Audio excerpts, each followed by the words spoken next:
एक दिन एक लड़की ने अपने पिता से पूछा, पापा क्या आप कभी मेरी वजह से रोए हैं? उसके ऐसा पूछने का कारण ये था कि उसने कभी भी अपने पिता को रोते हुए नहीं देखा था।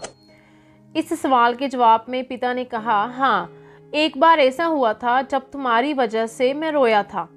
ये सुनकर लड़की उस बात को जानने के लिए उत्सुक हो गई कि आखिर वह क्या बात थी जिसने मेरे पिता को रुला दिया था। इस उत्सुकता को शांत करने के लिए पिता वह किस्सा सुनाने लगा।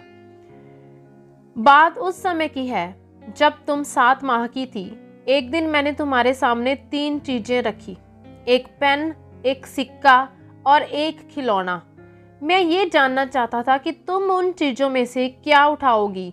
उसमें पेन बुद्धिमत्ता का प्रतीक था, सिक्का धन का और खिलौना मनोरंजन का प्रतीक था। मैं ये सब बस एक जिज्ञासा के कारण कर रहा था।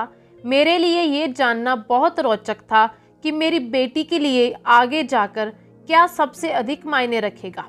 मैं तुम्हारे सामने बैठकर बेसब्री से तुम्हारे अगले कदम का इंतजार कर रहा था।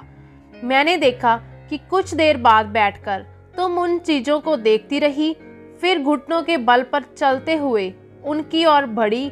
जब मैंने तुम्हें आगे बढ़ते हुए देखा तो मेरी धड़कनें मानो रुक सी गई, लेकिन अगले ही पल तुमने उन सभी चीज़ों को अपने हाथ से एक तरफ हटा दिया और आगे बढ़कर मेरी गोद में चली आई। बस यही वो पल था जब मेरा दिल भर आया और तुम्हारी वजह से मैं रो पड़ा था। यह किस्सा सुनकर लड़की की आंखों में आंसू आ गए।